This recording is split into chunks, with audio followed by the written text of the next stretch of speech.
BJP पूरी तरीक़ा से डरी हुई है। नरेंद्र मोदी पूरी तरीक़ा से डरे हुए हैं। नरेंद्र मोदी को ये पूरा पता है कि भारत में ये अरविंद केजरीवाल एक ऐसा नेता है जो उनके पोल पट्टी को खोल सकता है, और उनका पोल पट्टी को खुलने का मतलब है कि वो सत्ता से उनकी वापसी होना। ये हम बीजेपी के नज़रिया को इसी रूप में देखते हैं। जनता पार्टी का एक अभी यह हो गया है कि लोकतंत्र इस देश से ख़त्म कर देना चाहता है। वो नहीं चाहता है कि हमारे देश में विपक्ष की कोई भूमिका रह जाए, विपक्ष रहे, या विपक्ष को इतना ज़्यादा कमज़ोर कर देना चाहता है कि ताकि हमको जो मन में आए, जिस तरह का कानून बनाना चाहें उस तरह का कानून बनाए। पूरी तरह से ये मनुवादी व्यवस्था के अनुसार चल रहे हैं और इस देश में मनुवादी व्यवस्था स्थापित करना चाहते हैं। कि देश की केंद्र सरकार तानाशाह हो गई। देश की केंद्र सरकार को अरविंद केजरीवाल जी से डर लगता है, आम आदमी पार्टी की विचारधाराओं से डर लगता है, आम आदमी पार्टी के बढ़ते कद से डर लगता है।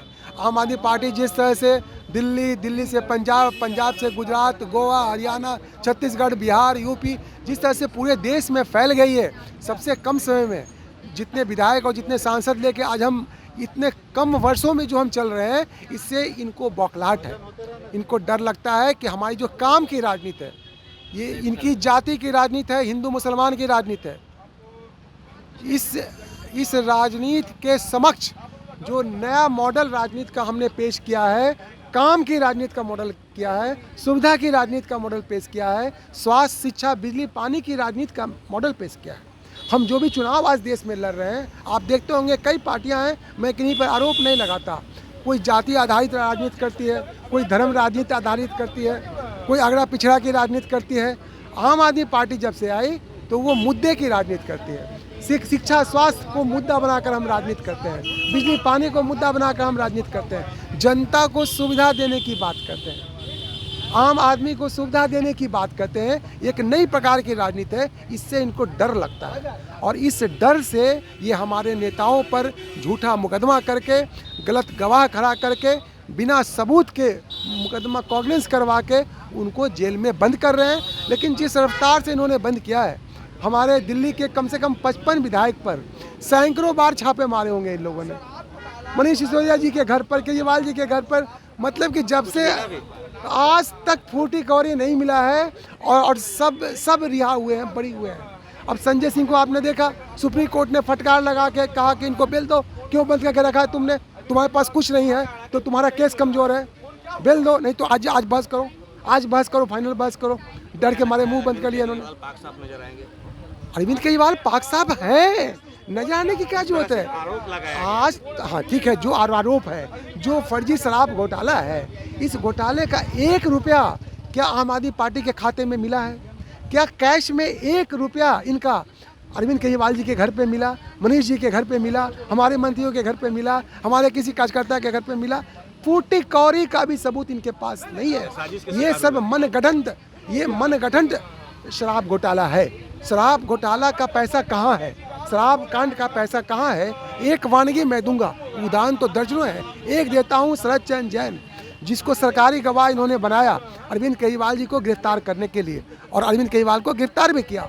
शरद चंद्र जैन अरविंदो फार्मा कंपनी के मालिक हैं। इनके घर पर ईडी का छापा पड़ता है, इनके घर पर ईडी का छापा पड़ता है, इनके घर पर, और अरविंदो फार्मा के मालिक के घर पर ईडी छापा मारती है।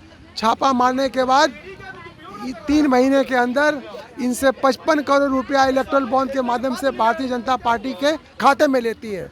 यही शराब कांड है, जिस शराब कांड में हमको घेर के ये शराब कांड की बात कर रहे हैं, घोटाले की बात कर रहे हैं, और पैसा का दोहन, चंदा उगाही भारतीय जनता पार्टी कर रही है। इनके पास तो पैसे हैं। आज हम लोग चरणबद्ध तरीके से, आपने देखा होगा, हम दिल्ली भी गए थे, रामलीला मैदान भी गए थे, इंडिया गठबंधन की रैली हुई थी। उसके बाद प्रतिदिन कहीं ना कहीं ये विरोध प्रदर्शन और केंद्र सरकार को गांधीवादी तरीके से हम लोग कोई तोड़फोड़ नहीं कर रहे हैं, हम लोग बिल्कुल शांति से बैठे हैं, अपनी बात कर रहे हैं। अरविंद केजरीवाल जी की तस्वीर लगा के हम प्रार्थना सभा लगा रहे हैं, सामूहिक उपवास कर रहे हैं, अपने आप को कष्ट दे रहे हैं, दुआ कर रहे हैं कि हमारे नेता की सकुशल रिहाई हो, उनका स्वास्थ्य अच्छा रहे। जेल में उनका स्वास्थ्य भी खराब है, आपने देखा होगा उनका कई किलो वजन घट गया है, शुगर के मरीज पहले से भी है। तो हम उनकी सकुशल रिहाई के लिए दुआ प्रार्थना कर रहे हैं, सामूहिक उपवास कर रहे हैं।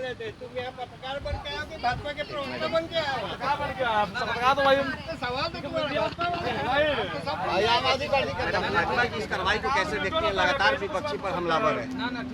पार्टी का सामूहिक उपवास का जो कार्यक्रम है पूरे देश में किया जा रहा है, यही नहीं देश में ही नहीं विदेशों में भी किया जा रहा है। आप भी जानते हैं कि हमारे नेता दिल्ली के मुख्यमंत्री अरविंद केजरीवाल पिछले कई दिनों से जेल में है और उन्हीं के सकुशल और स्वास्थ्य के लिए क्षेम की कामना करने के लिए हम लोग आज एक दिवसीय उपवास रखे हैं। क्या लगता है कि जिस तरह से केंद्र सरकार है लगातार किसी न किसी प्रदेश के बड़े नेताओं पर हमलावर है और लगातार किसी न किसी बहाने उन्हें अरेस्ट करेगी, गिरफ्तार करेगी, जेल भेजेगी, क्या इसे किस नज़र से देखते हैं? देखिए, केंद्र की सरकार, नरेंद्र मोदी की सरकार, पूरी भाजपा अरविंद केजरीवाल जैसे नेताओं से डर गया है।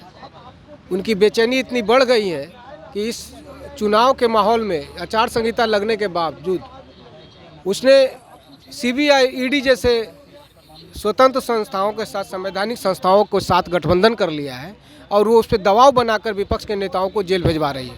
और जो डर रहे हैं वो भाजपा के गोद में जाके बैठ रहे हैं। हमारे नेता डरने वाले नहीं हैं, कट्टर ईमानदार हैं। उनको फंसाया जरूर गया है लेकिन वो कोई घोटाला नहीं किए। अगर घोटाला होता तो संजय सिंह को बेल नहीं मिलता। अभी तक तथाकथित शराब घोटाले में ईडी ने 1 रुपया का मनी लॉन्ड्रिंग का ट्रेल नहीं पकड़ा है। बार बार कह रहा है कि घोटाला हुआ है, घोटाला हुआ है। तो हम भी पूछना चाहते हैं ईडी से। हम तो क्या, कोर्ट ने भी पूछ लिया है कि पैसा आखिर कहाँ है। अब धीरे धीरे कलई खुल रही है और माननीय न्यायालय पे हम लोगों को भरोसा है। हमारे नेता कुशल क्षेम सकुशल वापस आएंगे और जनता के बीच रहकर चुनाव लड़ेंगे। लोकतंत्र हमारा छीना जा रहा है, लोकतंत्र हमारे देश से विदा किया जा रहा है और ये बहुत दुखद है। हम लोग उस लोकतंत्र की रक्षा के लिए आज यहाँ बैठे हैं। संविधान को बचाने के लिए अब ज़रूरत है देश में, इसलिए हम लोग विरोध कर रहे हैं। हमारे माननीय नेता अरविंद केजरीवाल जी को बिना कारण, बिना आरोप के, एक मात्र बयान के आधार पे उनको पूछताछ करके और जेल के अंदर डाला गया है। लेकिन ईडी को इसमें अभी तक कोई सफलता नहीं मिली है। जैसा कि आप जानते हैं कि संजय सिंह अभी ही माननीय सांसद को ईडी ने ही गिरफ्तारी करके जेल में बंद रखा था, लेकिन वो ससम्मान अभी उनको माननीय सर्वोच्च न्यायालय द्वारा बेल मिली है और वो बाहर आए हैं। उसी तरह से हम ये आशा करते हैं कि हम अपना विरोध प्रकट करेंगे कि इस तरह से अकारण और बिना आरोपों के हमारे नेताओं को जो जेल में बंद कर रखा गया है वो सही नहीं है। और इसके विरोध में हम यहाँ पूरे राज्य में, पूरे देश में हमारा ये अनशन चल रहा है। हम इसका विरोध कर रहे हैं और हम अपनी तरह से विरोध कर रहे हैं, क्योंकि विपक्ष जो है वो अपनी बात इसी तरह रखेगा। हमको नहीं आता है हंगामा करना, हमको नहीं आता है तोड़ फोड़ करना। हम अपनी बात इसी तरह रखते हैं। हमें लोकतंत्र की परवाह है और हम विपक्ष में हैं तो हम सत्ता पक्ष अगर गलत करेगा तो हम ज़रूर बोलेंगे। ये मेरा अधिकार है और ये हमसे अधिकार कोई छीन नहीं सकता है। और हमें पूरा यकीन है अपने न्यायालय पर, हमारे सर्वोच्च न्यायालय पर, हमारे सभी न्यायालय पर, और हमको न्याय मिलेगा, ये भी हम आशा करते हैं। और हमारे तीनों नेता ससम्मान जेल से बाहर आएंगे और आएंगे ही, आप देखेंगे।